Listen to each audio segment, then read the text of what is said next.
too, Patrick. A guy posted a comment like, "Oh, we're supposed to believe that people just walk out of the White House and walk up to this criminal and tell him classified defense secrets." And I'm like, yeah, that's exactly what you should believe, because that's what happened. So I've got friends all over Washington. I've been in Washington for 44 years, right? We're all neighbors and we hang out together. I'm the only person in my church who's not a retired colonel or lieutenant colonel in the military. Seriously. It's like a VFW meeting at church every Sunday. And so, yeah, a friend of mine said, "Hey, listen, there's some shit going on at the White House." I said, "Yeah, what are you hearing?" He said, "We really are going to attack Iran." And is this a CIA guy or no? Is this a... I should probably protect his... Just if it's military or intelligence. Military. Military, okay. Military. And he said, we're probably going to be attacking on Monday. And I said, well, wait a minute. I said, I've been really hedging my language here. And what I've been saying, this is what I told him. What I've been saying is, one of the very first lessons that I learned at the CIA is that if you want to determine American military intentions, watch naval movements. You know, we can fly troops out all over the place. It doesn't make any difference. If you're going to send an entire aircraft carrier strike group, you mean business. If you're going to send 2 of them, you're going to war. And we sent 2. And that was the determination I made. Interesting. So that was given to you. Is this it, Rob? Yes, sir. Go for it.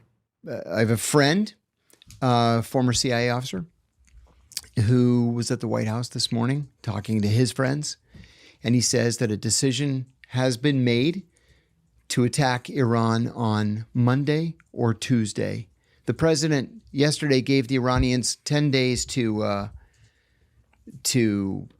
accept our proposals for an end to their ballistic missile program, an end to their uranium enrichment program. And it's pretty wild. So let me ask you, when normally, because you're in the community and people talk, right? Like I'm in the financial industry. I was no longer. I sold my company almost 4 years ago. You still people have talk, friends? for sure.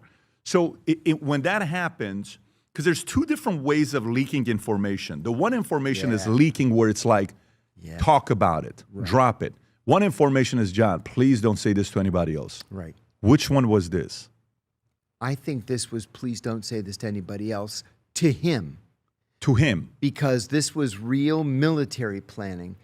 He panicked and said something to me. But you're exactly right. There are 2 different kinds of leaks. First of all, the White House and the Pentagon leak like a sieve. But usually those leaks are authorized leaks.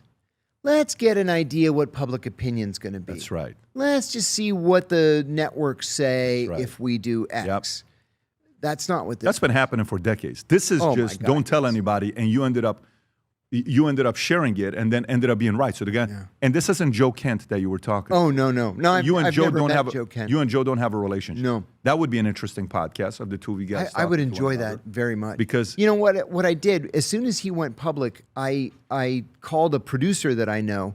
And I said, any chance you have Joe Kent's contact information? Because I'm a member of this group called Veteran Intelligence Professionals for Sanity, VIPS. And we wanted to give him it's called the Sam Adams Award for Integrity and Intelligence.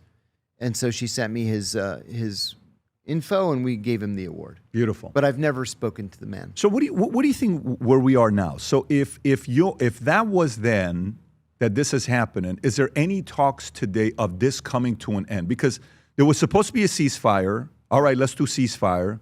I don't know if both sides committed to the full ceasefire, but let's just say it was a cease-ish fire that they did.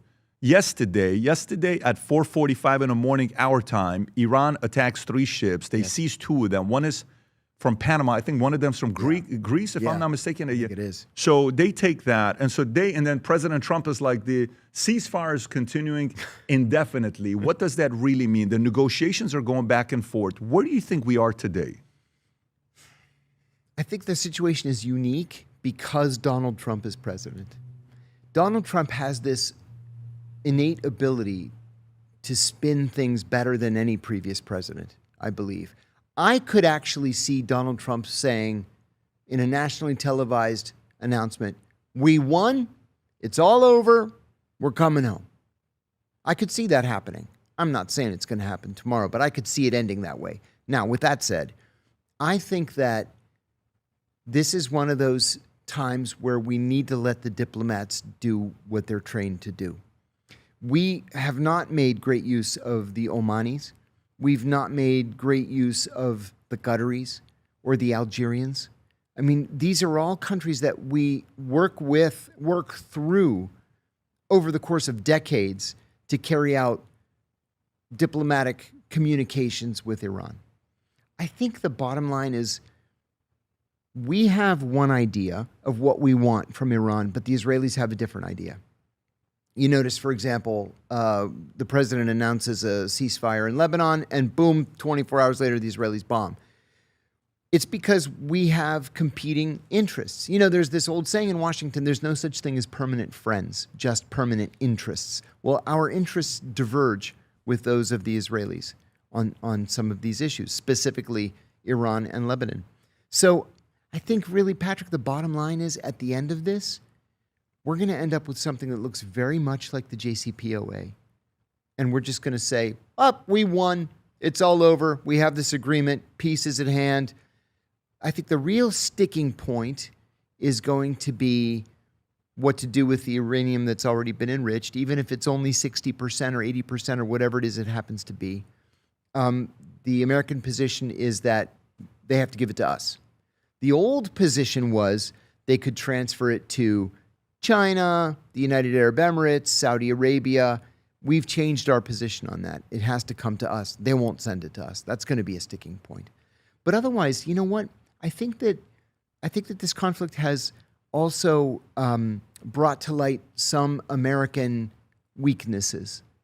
And I think the most important one is that the conflict has pushed the Iranians deeper into the embrace of China, Russia, and India.